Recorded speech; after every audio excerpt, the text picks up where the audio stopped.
Hello, I'm back.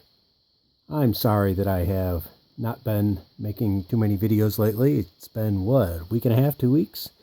Anyway, had some big projects and deadlines I had to do.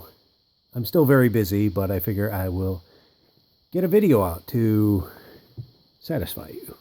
I know that in this YouTube thing, if you don't crank out videos, you fade away. Anyway, one of the questions I have been asked and can make an easy video out of is, what are your favorite tubes? Well, that's kind of a complicated question, and I had to think about this. But I'm sorry to say that I am going to have to settle on the 800-pound gorilla. I like RCA tubes. Surprise, not Western Electric. I like those too. But when it comes to my favorite tubes, my favorite era and all that, I kind of have to go with the 1930s RCA. I'll show you some of the tubes in my collection. I just pulled out a box. I've got boxes and boxes of tubes. One of these days I'll make maybe a series of videos of me just going through the boxes of tubes, because I have to sort them, I have to clean them. They're only very roughly sorted right now. I need to organize them. Lots of duplicates, lots of triplicates, a lot of things I shouldn't have, but I really need to make an inventory. Anyway, well, like I said, the RCA stuff from the 1930s, these are the things I like. Oh, yes. I'll just put a few out. Now, one thing you'll notice about these is the printing on the base. RCA went through a few phases of how they made the printing on the bases.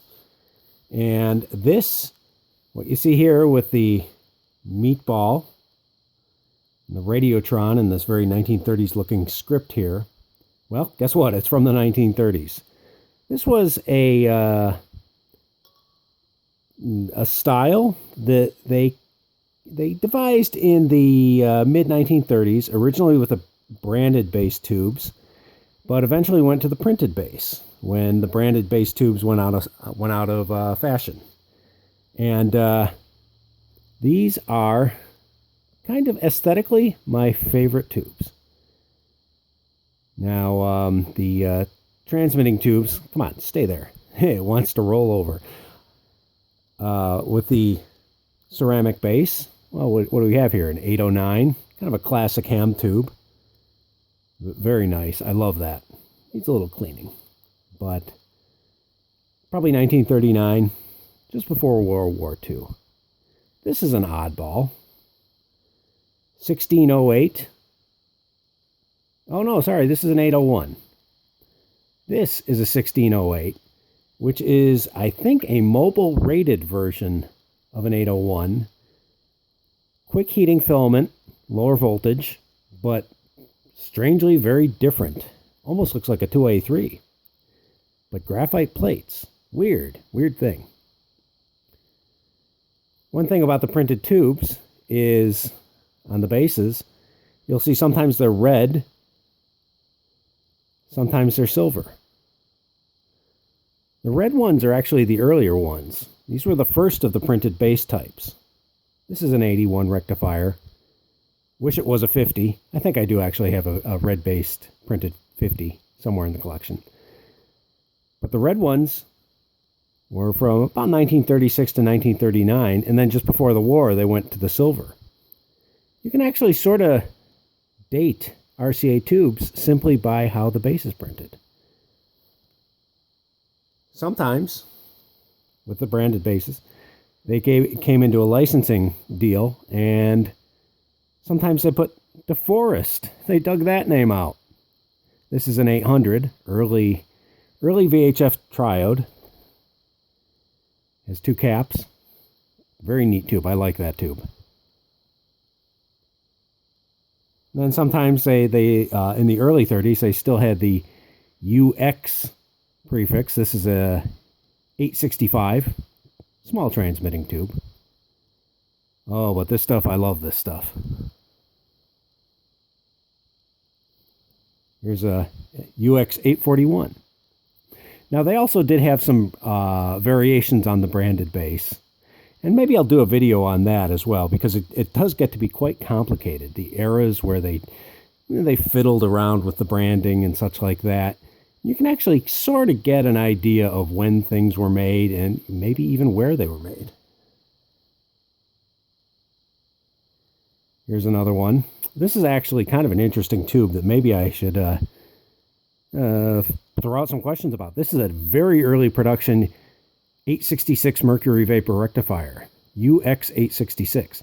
Interesting thing is, weird, has a small plate cap. And I've had several of these with the small plate caps. Eventually, the 866 we know and love has the large cap. Apparently, the early ones had little caps. Wondering if any of you guys have seen 866s, early ones, the globe type, with the small cap. Anyway, those are just some interesting tubes out of my RCA stash. I have a whole lot more. Like I said, I might just do some raw videos of me sorting tubes. What do you guys think of that? No production quality on my part, but then again, do any of my videos have production quality? Not really. But it might be just kind of fun because I've kind of sort of forgotten what I've had because I have so much of it. I've gotten some huge collections over the past 5-10 years, and I've bought so many things at old radio shows and Hamfests. I sort of have forgotten what I have. But this answers the question, what are my favorite types of tubes? Well, here they are. The 1930s era RCAs.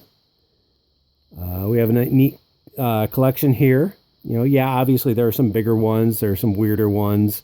I couldn't find my 860 or my 852, but those are lovely tubes, kind of weird looking too. I've got some bigger ones, some smaller ones, but this is a good representative layout of the ones that I like. So there you go. All right, well, if you have any comments, leave them. Leave a like, subscribe, whatever. I'll try and shoot out a few more videos. Like I said, I'm very tight for time right now, so I'll do what I can. But I wanted to get some quick and dirty thing out tonight, just to keep the ball rolling. Because if it stops, it's hard to get going again. All right, see you later.